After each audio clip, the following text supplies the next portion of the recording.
Benvinguts a tots, gràcies per venir. Ja veig que avui la xerrada ha aixecat expectació. Suposo que també ha ajudat una mica el reportatge famós del 12 d'octubre, del que tindrem temps de parlar llarg i com es diu, i estès, no? Largo y tendido, gaire correcte, perquè hi ha molta tela que tallar amb aquest reportatge, no és tan simple com el que hem dit, però com dic, ja tindrem temps de parlar. Això. Em sap greu que estigueu tan apretats, però estem temporalment en aquest espai fins que tinguem el definitiu i bueno, doncs, ens hem d'acomodar una mica i apretar. Avui tenim la sort i li agraïm molt al José Luis que hagi vingut a presentar-nos el seu darrer llibre. Ell, el tinc aquí, és aquest, suposo que ja tots el coneixeu.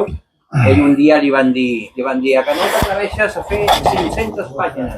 I va dir, aguántame cubata. Vale? I aquí tenim el llibre. Té una cosa molt important. Bueno, hi ha moltes coses importants en aquest llibre, però una per mi és transcendent. És que aquest llibre està fet en castellà. No vull dir que no s'hagi de fer en català, evidentment, òbviament. Però si volem arribar lluny, si volem arribar a molts més milions de persones, hi ha que editar també en castellà i si pot ser en anglès. Això és un fet que nosaltres portem queixant-nos molts anys de la publicació que sempre es limita al català i que, com dic, no se m'entengui malament, que com dic està molt bé i és el que s'ha de fer. Però no ens podem oblidar de les versions en castellà. Val? Llavors, avui el José Luis ens presenta la seva teoria. Val? Com podreu veure, d'alguna manera, el reportatge del famós ADN de Colom, més aviat el primer, més que el segon, per mi és molt més important el primer, el de 2004-2005, ens va centrar molt cap a on havíem de dirigir les mirades. Val? I, bueno, d'alguna manera, diguem que el segon té moltes falles científiques, però ens acaba una mica de centrar encara més des de fa un segle que tenim diverses teories, però que, com dic, es van tancant en aquest cercle i avui en dia jo crec que ja no és una sorpresa per ningú que tingui la ment oberta que ens estem focalitzant en una família molt concreta de Barcelona. Llavors, bueno, hi ha teories que parlen, José Luis ens parlarà d'un membre d'aquesta família concreta, hi ha altres investigadors que apunten cap a algun altre personatge, però hi ha una cosa que és evident, com dic, que ens estem centrant ja en una família molt concreta.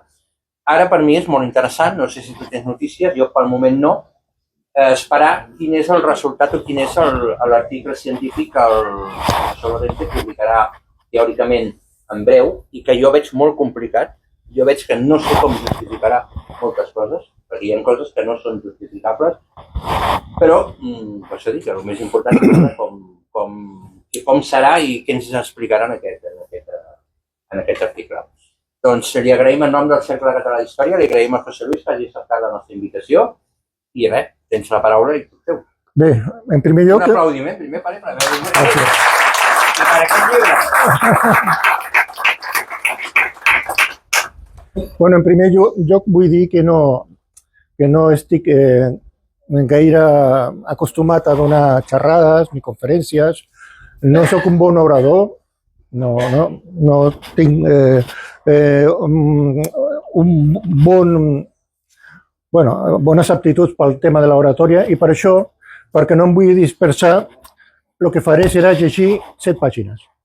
Espero no ser gaire avorrit, però són només 7 pàgines, durarà 25 minuts i després tindrem ocasió d'arrodonir les coses amb el torn de preguntes, que és el que penso que ens interessa a tots. Però començarem això perquè sé que si intento fer-ho de forma, com dir-ho això, amb oratòria, l'únic que aconseguiré és allargar-me i no vull fer-ho, això. Que a més, moltes coses al final no les diré i llavors penso que és millor ajustar-me al text. I per això us prego una miqueta de paciència durant aquests 25 minuts. Bé, començo amb la presentació. Colón és... Jo dic Colón perquè és així com és conegut a nivell mundial, diguem, no? No és que no sigui Colom, sinó és Colón. No és que no sigui Colom, sinó que senzillament ho dic com es coneix a nivell mundial i com he titulat el llibre. Colón és l'enigma històric més gran de l'edat moderna. Dos països, Espanya i Itàlia, se'l disputen. En aquesta ponència pretenc demostrar que Colón era un navegant català d'una família noble, rica i distingida, que va fer estudis eclesiàstics i que posteriorment es va incorporar a la tradició familiar i es va fer mariner. Per això hauré de rebatre al final de la ponència, perquè això que estic llegint ara serà la ponència que presentaré al Congrés que es farà a Santiago de Chile el dia 4 de desembre. Un congrés americanista on he estat convidat. Llavors, aquesta mateixa ponència és la que faré allà. Només que allà la faré encara més resumida, perquè només tinc 15 minuts per parlar, i aquí, bueno, li dedicaré 10 minuts més. En castellà? Això, sí, també he fet una ponència, això és la traducció catalana. Per això hauré de rebatre al final de la ponència els principals arguments de la teoria genovesista, segons la qual Cristóbal Colón era Cristoforo Colombo, fill de Domenico Colombo i de Susana Fontanarosa. Aquesta teoria infundada es fonamenta en el fet que el cognom Colombo és molt comú al nord d'Itàlia i en una confusió històrica que més avall tindrà ocasió d'aclarir. Per què la teoria genovesista ha perdurat en el temps? Molt senzill, perquè no ha tingut una teoria alternativa de pes suficient. Francesc Albardaner l'any 1991 i Francisco José Morales Roca l'any 1999 van treure a la llum l'alternativa necessària per tancar aquesta qüestió. Cal fer notar que tant l'Albardaner com el Morales Roca es van desdir en públic de les seves pròpies troballes, cosa molt important. El perfil de Joan Cristòfor Colom, que anomenaré el nostre Colón, s'ajusta com un guant al del Colón històric, a diferència del Colombo genovès, per tres motius. En ser eclesiàstic, perquè va ser eclesiàstic, dominava el llatí i les Sagrades Escriptures. Com que era descendent de jueus, coneixia el calendari hebreu, com veurem tot seguit. Com que era descendent de marins nobles i adinerats, va començar a navegar en la seva adolescència i tenia accés a les principals corts europees del moment. Abans de començar a aprofundir en aquests aspectes, voldria fer un esment especial a l'ajuda prestada per l'Andreu Marfull, que no està aquí, està a Mèxic, i Manel Capdevila, que està aquí, que sí que està aquí. Sense la seva col·laboració, aquesta feina hauria estat necessàriament més pobra i limitada. I bé, començarem per Joan Cristòfor Colom. Qui era? El que sabem a través de la investigació de l'Albardaner i del Morales Roca és el següent. Va ser tonsurat com a escolar al 1451, sent encara jove. Al 1455 va obtenir del papa Calixt III una dispensa sol·licitada pel seu pare Francesc Colom i Bertran, el qual era clergue i va ser president de la Generalitat, per cert, per exercir en qualitat d'eclesiàstic. Segons Morales Roca, va servir als reis intrusos d'Aragó, Pere de Portugal i René d'Anjou, dels quals en parlaré més endavant. Aquí ho podeu veure, Corsario Renato d'Anjou, aquí Corsario o Cortesano Pedro IV. Ara parlaré d'això. Veiem la figura 1. Aquí Morales Roca, el Francisco José Morales Roca, en un llibre que m'ha facilitat sí, el Manel, sí, ara no recordo, és un nom llarguíssim. Aquí presenta, en aquest llibre presenta la possible genealogia del Joan Cristòfor Colom, fill de Francesc Colom i Bertran. Aquí Morales Roca apunta que Joan Cristòfor Colom, fill de Francesc Colom i Bertran i de Maria de la Cavalleria, hauria nascut el 1436 i hauria mort el 1506, seguint la cronologia aportada per Andrés Bernaldez. A sota escriu, esborrant posteriorment, descobridor d'Amèrica. Com es pot veure aquí, ho va esborrar, però ho va escriure. Però aquest apunt demostra, a veure, més endavant es va desdir que aquest Joan Cristòfor Colom fos l'almirall, però aquest apunt demostra que en un moment determinat ho va arribar a considerar. Bé, aquí seguidament i una visió de detall podem veure com va esborrar Descobridor d'Amèrica. Això està reconstruït per Andreu Marfull s'ha de dir que Andreu Marfull va ser amic de Francisco José Morales Roca i va poder fer la fotografia directament dels seus apunts, del seu arxiu. I això va ser publicat el 1999. En un llibre que ara m'he oblidat de portar, no me'n recordo el títol perquè és enormement llarg, i en tot cas aquí està la prova de que ell va considerar en un determinat moment que ell era el Colom històric, fins al punt de que posa el naixement i la mort del Colom històric, i això no ho va esborrar. Bé, molt em temo que això està completament... Espera un momentet. Previous. Next. Això està... No sé què ha passat aquí, Abans estava bé.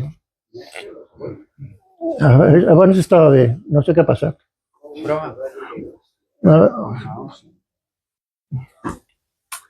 Torno... No, és que abans estaven bé. A veure. Abans ha dit que no hi havia internet. TV, home, aquí està. All files. Aquí, no files, documents.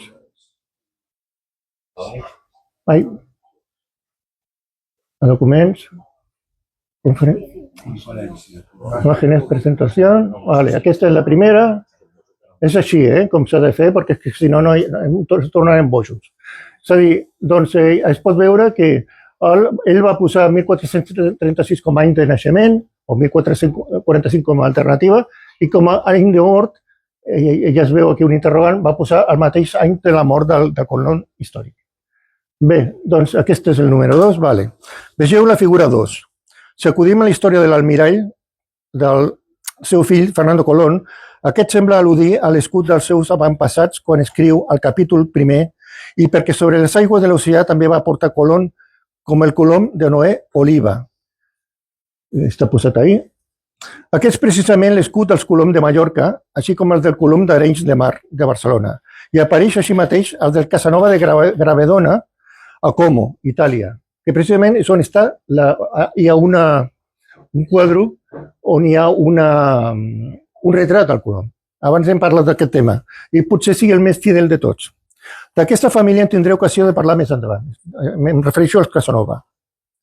Ara veurem aquí podem veure l'escut de l'esquerra, és el dels Casanova de Como, que té les barres catalanes.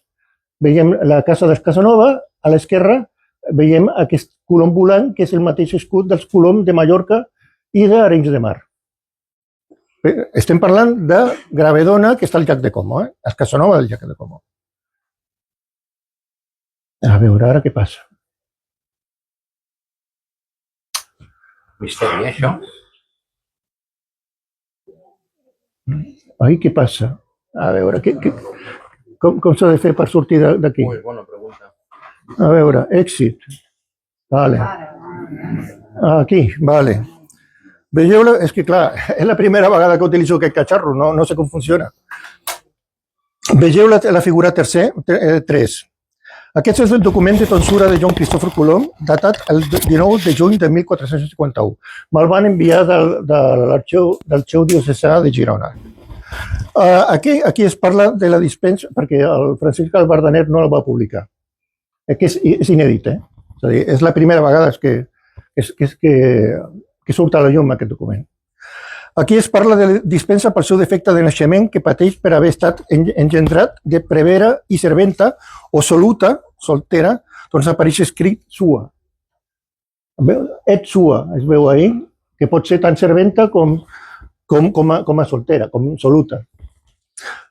Noteu 3 detalls interessants. Encara que no apareix el nom del pare de la mare, el sabem pel context analitzat a l'obra, és a dir, al llibre. Apareixen els noms d'Antoni de la Cavalleria, oncle de Maria la Mare, segons Morales Roca, i de Joan Margarit de Peguera, familiar de Pere Bertran Margarit. El Pere Bertran Margarit era el cap militar de la segona expedició, com veurem més avall.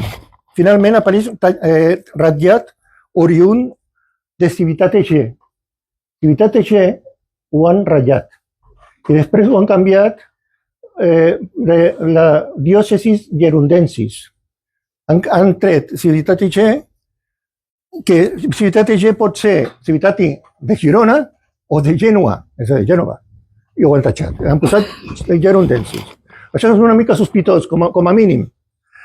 A veure, per al·ludir tant a la ciutat de Gènova com a la de Girona. Bé, pel que fa al seu cognom, Colón, aquest és clarament català. Si s'hagués anomenat Colombo, en castellà hauria estat conegut com a Colombo.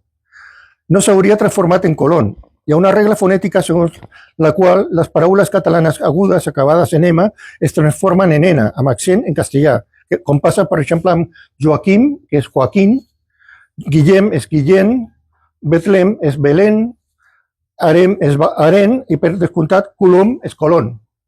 Això no ho dic jo, això ho deia el Cayo Esparellada en el seu llibre famós. Si s'analitza la correspondència i la documentació castellana, es pot comprovar que Colom va ser conegut inicialment com a Colom, després com a Colomo i finalment com a Colón. Ara anirem a la figura 4. Espero que no falli la cosa. Sí. Aquí podem veure dos documents castellans on Colón apareix amb el seu cognom inicial Colom. Això és molt important, el que diré ara. El primer és una carta dels Reis datada el 30 de març de 1493. No la trobareu a la compilació de Navarrete ni a la de Consuelo Varela, sinó al Códice Diplomático Colombo-Americano que em va facilitar el Manel Capdevila, publicat a Gènova el 1823. Perquè tant el Navarrete com a la Consuelo Varela van convertir Colom en Colón. Van treure la M i podeu veure el que hi ha a l'esquerra. Posa Colom a il còdice. O sigui que el còdice original posava Colom, no Colón. En canvi, el Navarrete i la Consuelo Varela, que segurament es va basar en el Navarrete, posen Colón. Bé. Això és un clàssic, amb la Consuelo Varela. Sí. No és l'única vegada, Ja ens trobarem més ocasions en què la trobarem. A la dreta veiem que a l'escut que li va dedicar Gonzalo Fernández de Oviedo el 1535, a la seva història general i natural de les Índies, l'anomena així mateix Colom. Por Castilla y por León, Nuevo Mundo a lloc Colom. És a dir, més clar, aigua. Ara observem la figura 5. Aquí està. A la cèlebre carta de Colón a l'escrivà de Ració, Lluís de Santàngel, gran amic i benefactor seu, apareix així mateix com Colom. Ja ho podem veure. Esta carta envió Colom al escribano de Ración de las islas halladas en las Índies. A veure, novament no trobareu aquesta transcripció a la compilació de Consuelo Varela, perquè això ho transforma en Colón, amena. És a dir, si veieu la seva compilació editada per Aliança, això ho transforma en Colón, no en Colom. I no és l'única, hi ha una altra cagada de la Consuelo Varela. Aquesta carta és conservada a la New York Public Library i és l'únic exemplar del que disposem. I això li dic el que ve a continuació. Encara no hem acabat amb això. Si no n'hi ha prou amb el cognom Colom per demostrar que era català, no italià, centrem-nos en la seva escriptura. A les seves cartes i diaris podem observar nombrosos catalanismes. Per exemple, al memorial als Reis de l'any 1494 escriu a todos arreo. A tot arreu. A la relació del tercer viatge... No, això és del Cayo Esparellada. I a més ho vaig veure jo també. A veure, a la relació del tercer viatge posa todo de golpe. Al diari, és a dir, al diari de navegació, el 15 d'octubre, diu yo de mañana. Jo de matí. De matí. El diari també del 15 d'octubre, al medio de la isla, al mig. Sí. El diari el 29 de novembre posa en todos tres navíos. Sí. Bueno, és evident que ell parlava i escrivia en català, és a dir, perquè són catalanes evidents, no? Així mateix emprea les formes catalanes acabades en jar, com voltejar o temporejar. Ell escriu voltejar i temporejar. En català és com dir marejar, tafanejar, voltejar, etc. És a dir, escrivia moltes catalanades, coses que el Menéndez Pidal, que sabria molt de gallec i de portuguès, però de català no tenia ni idea. A veure, ara veiem la figura 6. Aquí. Això li dedica també al Manel Capdevila. Llaurador. I al llaurador. I Demetrio Ramos a l'any 69. La llista ho va posar en un llibre seu, Sí. anys abans que ho trobés el Miquel. A veure, un detall és especialment revelador. Empra la forma catalana calavera, amb B baixa, en compte de la castellana caravela, a la seva carta a Lluís de Santàngel de 1493, que hem vist abans. Aquesta és incorrectament transcrita, de nou, per Consuelo Varela, com a caravela amb B alta, alterant el veritable sentit del text. Aprofito per agrair al Manel Capdevila la revelació d'aquest detall tan significatiu. Bé, doncs aquí tenim unes quantes mostres de fins a quin punt ens han pres la camisa. Veiem la figura 7? Aquí. Això li devem, jo que sàpiga, li devem al, com diu aquest, al Manovens. Li vaig dir, va dir que no en sap res. I no va passar ell. Sí. Aquí hi ha un... És molt important. Sí. Vale. A veure, aquí sí. Vegeu la figura 7. Però l'exemple més clar de l'ús del català per part del Colom, o com vulgueu, el trobem a l'apunt que fa el seu fill Ferran al catàleg de la Biblioteca Colombina. Amb el número 4743 escriu letra enviada a l'escrivà de Ració, en català, a 1493 en català. Letra enviada al escrivà de Ració, ho diu en català, a 1493 en català. I aquest és el número d'apunt, 4743. A veure, és a dir, no obstant, no és clar si aquesta carta, avui desapareguda, era manuscrita o impresa. Manuel Capdevila pensa que era impresa. I per això vas fer el teu llibre. Tinc un llibre per demostrar. Sí, vale. En canvi, el Bardener opina que era manuscrita. Joan Cristòfor Colom, el nostre Colom, com correspon a una persona que ha realitzat estudis eclesiàstics, tenia un bon domini del llatí. D'altra banda, com a descendent de jueus, va escriure algunes grafies en hebreu, especialment a les seves cartes al seu fill Diego. Ara no puc entrar aquí perquè és que es perdríem. I com veurem més avall, tenia un coneixement perfecte del calendari hebreu. Això ho veurem una miqueta més avall. Colom era conegut com a jueu ja en els seus dies, tal com evidencia un escrit imprecatori de Fra Juan de Tasierra que diu així: por amor de Dios que pues vuestra reverencia ha sido ocasión que saliese esta tierra del poderío del rey Faraón, que haga que él ni ninguno de su nación venga en estas islas. Ningú de la seva nació al·ludeix clarament a la seva condició de jueu, de Colom. Així com l'expressió rei Faraó, molt comú als seus dies per al·ludir als jueus. Aquest passatge ha estat citat tant per Salvador de Madariaga com per Ángel de Altolaguirre. Però si a la apostila sobre l'edat del món, a Historia Rerum de Enea Silvio Piccolomini, el papa Pío II, on veiem més clarament la seva condició de jueu. Aquí calcula l'edat del món segons el calendari jueu l'any 1481 en 5.241 anys. Data exacta. Això només és possible si conegués a la perfecció el càlcul del calendari hebreu. Trobem un altre exemple en les seves al·lusions repetides a la muntanya Sió. Això ho escriu el Colom. Jerusalén y el monte Sion ha de ser reedificado por mano de cristianos. ¿Quién ha de ser por boca del profeta en el 14º Salmo? Lo dice. Això ho diu a la relació del quart viatge. I què diu el Salm 14? Literalment, qui donés de Sió la salut d'Israel. En tornar Jehovà la captivitat del seu poble, es gaudirà Jacob i alegrarà Israel. Les evidències sobre el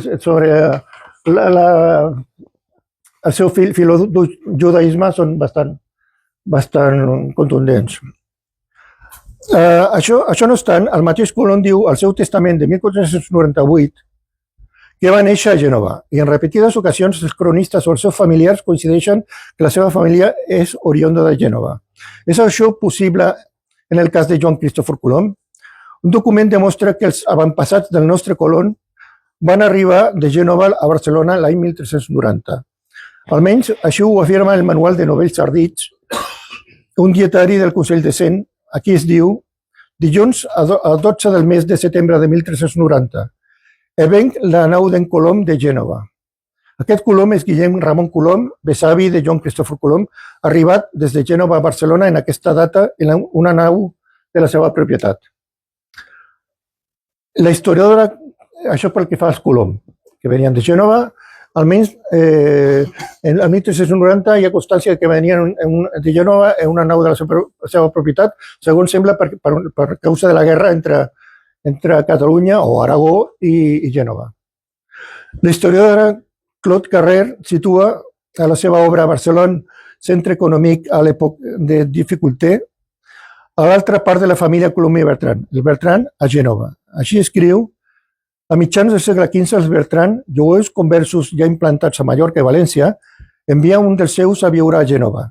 Es tracta de Jaime, ella escriu Jaime, o Jacobo, ciutadà de València, però el fill del qual Joan habita a Barcelona, on resideixen igualment Lleonard i Ferrer. Després, aquí no tindrem ocasió de veure-ho, però Lleonard era de la branca dels Bertran de Gelida, Ferrer era de la branca dels Bertran de Barcelona. El que em fa pensar, i estic convençut, que eren una mateixa família. Un altre personatge rellevant que hauria tingut tracte amb Joan Cristòfor Colom és Guillermo de Casanova Colón. Ho dic així perquè després cito el Zurita, Jerónimo Zurita, vicealmirall de la flota francesa, amb qui Colom va navegar a la dècada dels 1470, tal com és relatat a les cròniques de Fernando Colón i de Bartomeu de les Cases. Aquest és anomenat per el cronista Jerónimo Zurita simplement com a Colón. En una circular catalana datada el 3 d'octubre de 1473, a Guillermo Casanova Colón se l'esmenta com a Colom. En concret, està escrit: avís d'un corsari apelat Colom que menava 7 naus armades. Recordeu-vos del Colom volant sobre el mar dels Colom a l'escut dels Casanova de Como. Les Casanova, recordem que tenia l'escut dels Casanova d'Arin i de Mallorca, el tenien en el seu propi escut. I quina importància tenen els Casanova a la vida de Colom? A banda que aquest navegués uns anys amb un d'ells, amb el Guillem de Casanova Colom, veiem la figura 8. És aquesta. Com podem observar, l'escut dels Casanova de Gènova, que és el de la dreta, és una brisura, és a dir, una modificació efectuada per una branca col·lateral dels Bertran de Barcelona. El nom Casanova pot derivar de la casa de Casanova, propietat del Bertran, segons Ramon Rovira, que és el cronista de Gelida, que se situa a unes terres properes a Gelida. És a dir, els Casanova de Gènova eren Bertran. Abans, a la Claude Carrer parlava de Jacobo Bertran, doncs van assumir l'escut dels Bertran de Barcelona i el van convertir en una brisura en el que l'or el converteixen en plata. O sigui, amb això podem resoldre el misteri dels Casanova dintre de la vida del Colom. Sempre s'ha dit que tenia relació amb els Casanova. Clar que tenia relació, és que els Casanova eren Bertran. Els Casanova d'Itàlia eren Bertran i això es pot veure clarament en aquest escut. Bé, llavors, una altra prova que els Casanova italians eren uns Bertran, és a dir, eren familiars de Joan Cristòfor Colom, és que segons l'enciclopèdia històrico-nobiliària de Vittorio Spreti, els Casanova de Como van tenir recordem l'escut que té el Colom volant, no? Que és el mateix d'Arenys de Mar i de Mallorca. És a dir, els Casanova de Como van tenir un capostípite o genearca anomenat Beltrame o Beltran. Segons l'equivalent del García Carafa d'Itàlia, que seria l'Espreti, el diccionari heràldic, els Casanova de Como provenien d'un Beltrame. O sigui, eren Beltrán també. Llavors, Jacobo Casanova, potser el Jaime Bertran esmentat per Claude Carrer, de la que he parlat abans, amb residència a Gènova, tenia una sòlida relació amb la Mahona de Quios i amb el Banco di San Giorgio. I d'aquí l'interès que tenia el Colom en, diguem, mantenir una relació amb el Banco de San Giorgio. I en concret amb el comerç de l'Almàciga, resina del Gentiscle, amb aquesta illa de la Mediterrània oriental. De fet, el Colom ja diu que va estar diverses vegades a Quios i sabia com recol·lectar l'Almàciga. A la figura 9 observen el seu tracte amb les famílies Dinegro i Espínola, les quals apareixen, estem parlant del Jacobo Casanova, que està ahí, o Jacobo de Casanova, que tenia relació comercial amb el Dinegro i Espínola, el que explicaria molt el tema del, com diu això, del testament, no? I del codicilo aquest del memorial de descargo. No? Observem el seu tracte amb la família Dinegro i Espínola, les quals apareixen així mateix al testament de Colón de 1506, més en concret al seu memorial de descàrrec. A dalt observem que el Jacobo de Casanova, del document genovès de 1476, que és el mateix any que va passar el del Cap de Sant Vicenç, podria ser realment el Jacobo Bertrandi que apareix en el testament de Ferrer Bertran de 1444. Jacobo. Recordem que l'escut dels Casanova de Gènova és una brissura dels de Bertran de Barcelona. Veiem la figura 10. Aquí tenim l'arbre genealògic dels Bertran de Gili a la dreta i el Bertran de Barcelona a l'esquerra. Aquí he realitzat un arbre genealògic dels Bertran, del qual se sap molt poc. És un fet cert que són descendents, almenys en la seva branca barcelonina, dels jueus de cognom Benvenist. Però plantejo la possibilitat que el Bertran de Barcelona i el de Gelida estiguin relacionats entre si. Per això he posat aquí un interrogant. Penso que són fills els dos de Ferrer Benvenist. Tant Joan Bertran com Berenguer Bertran. A veure... Bé, Jacobo Bertran és fill de Ferrer Bertran. El veiem allà, a l'esquerra, Jacobo, que és fill de Ferrer. Ho veiem per el testament de 1444. I net de Joan Bertran, al qual es va convertir al cristianisme després de l'assalt al Call de Barcelona de 1391. El seu nom original era Samuel Benvenist. Ho podem veure allà, convertit en 1392. Doncs bé, tal Jacobo Bertran podria ser el Jacobo de Casanova genovès, com hem vist més amunt. Possiblement podria haver adoptat Colón i casat amb Maria la Cavalleria, amb qui hauria tingut, a més de Joan, resident a Barcelona, també Bartolomé i Diego, residents a Gènova. Això no ho sabem, s'ha d'investigar. Això és només una hipòtesi, encara per confirmar. Però hi ha un detall interessant. Beatriu Bertran, que està allà a la dreta, és a l'esquerra, però dintre dels fills de Ferrer, veiem Beatriu, filla de Ferrer i, per tant, germana de Jacobo, que el tenim allà al costat, va casar amb una cavalleria de nom Alfons de la Cavalleria. O sigui, si Jacobo va casar amb una cavalleria, seria normal que Beatriu, que era la seva germana, casés amb la cavalleria també. En fi, ara vegeu la figura 11. Aquesta la vaig enviar a tothom, A tu te la vaig enviar, no sé si la recordes. Aquí es posa un arbre genealògic de les famílies properes a l'Almirall. Noteu que Joan Cristòfor Colom era parent de Pere Bertran Margarit, era de la família. Cap militar de la segona expedició a les Índies per part dels Bertran. El seu oncle, Guillem Joan Colom i Bertran, era marmessor testamentari de Joan Bertran, pare de Pere Bertran, de Pedro Margarite de la segona expedició colombina. Molta casualitat, no? Molta casualitat. Segons el seu testament de 1499. Noteu que Joan Margarit de Peguera, familiar així mateix de Pere Bertran Margarit, va assistir a la tonsura de Joan Cristòfor Colom el 1451. Antoni de la Cavalleria, oncle de Maria de la Cavalleria, mare de Joan Cristòfor Colom, va assistir així mateix a aquesta tonsura de Joan Cristòfor Colom. Aquí podem veure Joan Cristòfor Colom el tenim allà en el número 11, el podem veure allà. Podem veure aquí el Pedro Margarit Bertran en el número 5. Però aquí, això no és tot. Així mateix, Lluís de Santàngel, finançador de la primera expedició, i Miquel Ballester, un altre cap militar de la segona expedició, residien en propietats dels Colom, al barri del Call a Barcelona. Aquestes relacions de família, amb personatges molt propers a Cristóbal Colón, semblen superar el mer atzar. No sembla atzar tot això, no? Que tant el Miquel Ballester com el Lluís de Santàngel com el Pere Bertran, que eren molt coneguts del Colom, Cristóbal Colón, fossin familiars del Joan Cristòfor Colom. És massa casualitat. Colón afirma, segons el seu fill, al capítol 2, jo no sóc el primer almirall de la meva família.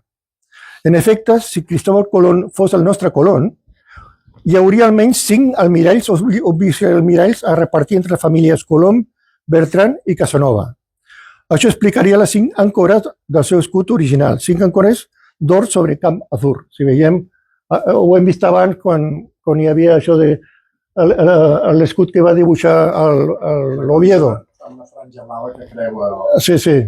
Bueno, doncs aquests almiralls i vicealmiralls de Colón que justifiquen les 5 àncores del seu escut són Guillermo Casanova Colón, vicealmirall del rei Lluís XI de França, Joan Colom i Bertran, oncle seu, que va ser almirall, Antoni Bertran, baró de Gelida, vicealmirall de la Reial Armada del Principat de Catalunya, Jaume Bertran, vicealmirall de la Reial Armada del Principat de Catalunya, i Francesc Bertran, almirall segons Armand de Fluvià, el seu nobiliari general català.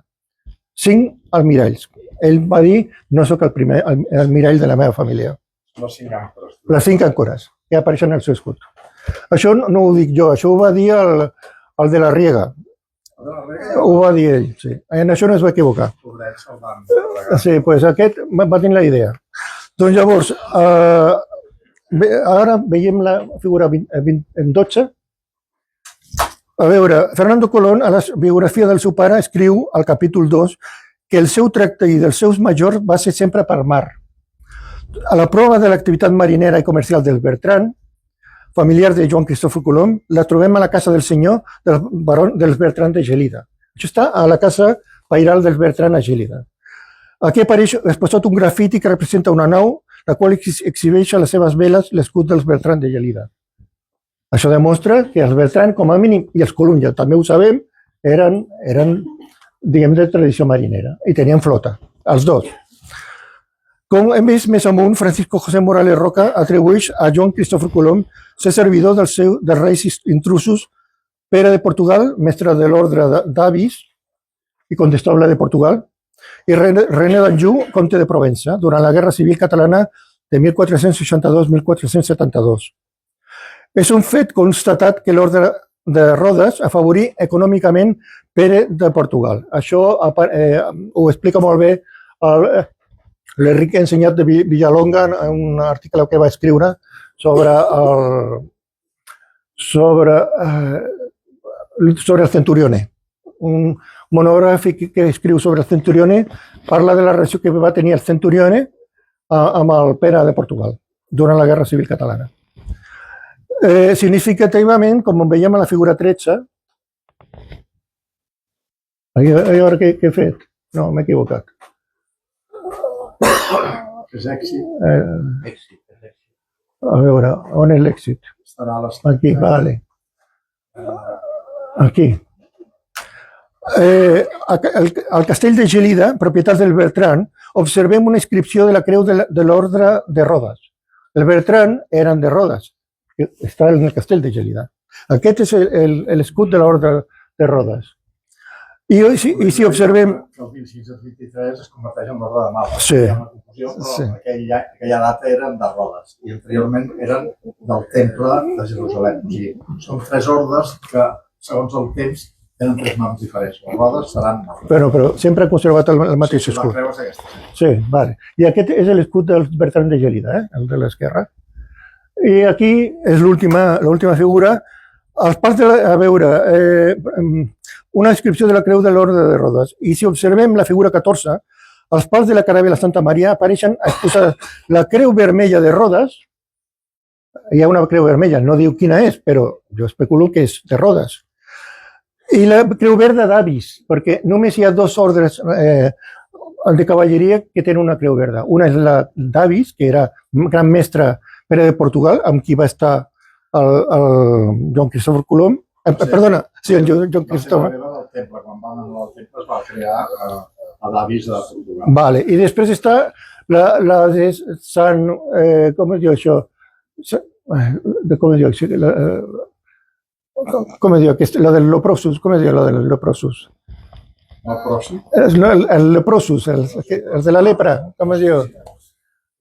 El de Sant Llàtzer. Sí. L'ordre de Sant Llàtzer, però on només estaven els cavallers que tenien la lepra. O sigui, com Joan Cristòfor Colom va ser cortesà de Pere de Portugal, jo especulo amb que aquesta creu és la creu d'Avis. A veure, al parc de la Caravela Maria apareixen exposada la creu vermella de Rodes i la creu verda d'Avis, el mestre de la qual va ser Pedro de Portugal, a qui va servir Joan Cristòfor Colom. És possible que fos l'ordre de Rodes la que va finançar la part que tocava Colom en el seu primer viatge a les Índies. Per això va exhibir el seu emblema al pal major. Té una certa lògica. Tot això no deixen de ser especulacions, però penso que fundades. Bé, ara em referiré als Colom de Gènova. La seva confusió amb els Colom, i això és molt important i és bastant desconegut, pot ser deguda a l'enviament d'una carta per part de Gianetto Colombo, o sigui, de Cristòfor Colombo, als Colom de Sevilla l'any 1476, amb el número 1178 de l'inventari del monestir de les Cueves de Sevilla, la qual ha desaparegut. Ha desaparegut. Apareix en aquest inventari amb el següent encapçalament. Carta de Li Colombo para el primer almirante, fecha en Génova el año de 1496. Sens dubte, els Colombo de Génova pensaven que els Colom de Sevilla eren els seus cosins desapareguts, Cristòforo, Bartolomeo i Giacomo. És a dir, tot l'assumpte aquest del Cristòforo i el Bartolomé pot ser degut a una confusió, a que realment aquest Gianetto va enviar una carta als Colom de Sevilla preguntant si ells eren els seus cosins. I aquesta carta està en l'inventari de les Cueves de Sevilla i ha desaparegut. Allà podia aparèixer el nom del pare, tot això, a partir del qual es va crear la llegenda. Aquest Gianetto Colombo, cosí de Cristòforo Colombo, no podria ser Juan Antonio Colombo, cosí de l'almirall, per dos motius. Primer, perquè el seu germà, el germà del Juan Antonio Colombo, es deia Andrea, i els germans del Gianetto Colombo es deien Marteo i Amigueto. En segon lloc, perquè segons la documentació, això ho he trobat a la Navarrete, Giovanni Colombo es trobava al febrer de 1500 a Gènova fent tasques d'agent fiscal, perquè ell era agent fiscal a Gènova. En concret, una valoració cadastral a la població de Quinto, que està al costat de Gènova. Mentre que Juan Antonio Colombo era a l'abril del mateix any, és a dir, 2 mesos després, a Sevilla fent tasques d'aprovisionament de la flota d'Índies. Molt hauria d'haver corregut per desplaçar-se de Gènova a Sevilla en 2 mesos, no? Si fos la mateixa persona, a part que tenien diferents germans. A veure, pel que fa a Giacomo Colombo, germà de Cristòfor Colombo, es trobava, estem parlant de Giacomo Colombo, que segons la tradició és Diego Colom, no? Es trobava a 1491 a Savona ajudant al seu pare Domènico. En canvi, tenim que Diego Colom al 1493 acompanyava a Colom en el seu viatge a les Índies. I ja estic acabant, A veure, així doncs, com podia ser tan difícil que per als Colom trobar a los de Colom a Gènova a requeriment de l'almirall al seu testament de 1498, si pocs anys abans el seu suposat germà Giacomo residia a la Ligúria, més concretament a Gènova, és a dir, al 97 ell deia que volien trobar la seva casa, la de los Colom. Si el seu germà Giacomo al 91 estava amb el seu pare Domènico, hi ha un document que ho demostra, com és que no podien trobar los Colom si 6 anys abans encara vivia allà, a Gènova, no? I no és només això. I si volguéssim fundar una casa a Gènova, com també de nou segons el seu testament de 1498, per què no fer-ho a la de la seva suposada germana Bianchineta, germana de Cristòfor Colombo, que va residir en aquesta ciutat fins a la seva mort al 1616, 10 anys després de la mort de Cristóbal Colón. Si volien fundar la casa dels Colón allà a Gènova, allà vivia la seva germana Bianchineta. No li costaria gaire, no?, fundar la seva casa on vivia la seva pròpia germana i els seus cosins, no?, i el seu oncle. En fi, doncs més amunt he fet esment d'un Di Negro, Paolo Di Negro, i d'un Spínola, Nicolau Spínola, al memorial del descàrrec del testament de Colón de 1506. Així mateix, en aquest testament esmenta Luis Centurión Escoto. Doncs bé, tots aquests personatges van ser perjudicats per la batalla del Cap de Sant Vicent, que va tenir lloc a l'agost de 1476, estant Colón a la flota atacant, comandada pel seu oncle Guillermo Casanova Colón. Lo que era el seu oncle ja ho diuen els cronistes, no ho dic jo, ho diu el Bartolomé Colón, i el seu fill també ho diu, que era el seu oncle. El Guillermo. Ell diu que en realitat estava amb el fill del Guillermo. Era el Guillermo el joven, el Colombo el joven, però en el fons s'equivocava, estava amb el pare, és a dir, el Guillermo. El fill penso que es deia Joan. El qual estava, el seu oncle, Guillermo Casanova Colón, el qual estava al servei de Portugal i del rei de França. Per què van atacar a aquesta gent? Perquè era una situació de guerra, on hi havia una guerra civil a Castella, i atacaven els que eren bàsicament aliats de Castella. A veure, en aquesta ocasió el tal Nicolò Spínola i Paolo Di Negro transportaven almàssigues des de Quios a Flandes i Anglaterra, on Luis Centurión tenia sucursals de la seva companyia. Com hem vist més amunt, Jacobo Casanova, potser Jacobo Bertran, estava a càrrec del comerç d'Almàciga de Gènova, amb la implicació de la Mahona de Quios i del Banco di San Giorgio. En definitiva, el memorial de descàrrec fa referència a aquest acte de pirateria de Colón que va perjudicar el seu suposat pare adoptiu Jacobo Casanova i els seus socis Di Negro, Spínola i Centurión Escoto. Això explicaria el memorial de descargo. No per casualitat, des del meu punt de vista, els genovesos van obtenir el testament de Colón de 1498 a l'any 1586 d'un Casanova. Això és una cosa que no se sap. Els genovesos, la còpia que tenien del testament de Colón va ser obtinguda d'un Casanova, que es deia Escipione Casanova, resident a Espanya en aquell moment. Com hem vist, el seu suposat pare adoptiu del Joan Cristòfor Colom, o del Cristóbal Colón, Jacobo Casanova, era un Casanova. Jo penso que també és molta casualitat que obtinguessin el document, diguem, del testament de Colón d'un Casanova. En fi, des del meu punt de vista, l'afirmació dels cronistes genovesos Antonio Gallo i Agostino Giustiniani sobre que els Colón eren genovesos pobres artesans tèxtils és deguda a la confusió de la carta dels Colón rebuda a Sevilla el 1496, com he esmentat més amunt. És a dir, tota aquesta confusió prové d'aquesta carta. Llavors, aquesta carta no me la invento, A tot això ho he obtingut del Ciutat de Gènova, que m'ha facilitat el Manel Capdevila. Ciutat de Gènova és la Bíblia genovesista. Allà està tot. I realment, si no hagués estat per aquest Ciutat de Gènova, aquest llibre no seria el mateix. Tens 400 típex, has destrossat, però... Malauradament l'he deixat destrossat. A veure, així. I aquesta confusió hauria estat emprada per Castella per convertir Colón en un súbdit genovès i així apoderar-se de les Índies en detriment d'Aragó. Això explica el moto de l'escut de Colón, que hem vist abans, por Castilla y por León, Nuevo Mundo yo, Colom, a Mema. Tanmateix, els Colón mai no van poder ser identificats amb els Colombo genovesos, mai no van voler ser identificats amb els Colombo genovesos, com ho deixa clar tant el Fernando Colón com el Bartomeu de les Casas, les seves respectives biografies de l'Almirall. Els dos ho deixen claríssim. ells no eren descendents d'artesans del tèxtil. Ho deixen clar tant un com l'altre. A veure, tot indica que es tracta, doncs, d'una suplantació d'identitat amb dos objectius: l'hegemonia de Castella a les Índies, fer desaparèixer el rastre jueu de Colón. Això és molt important també.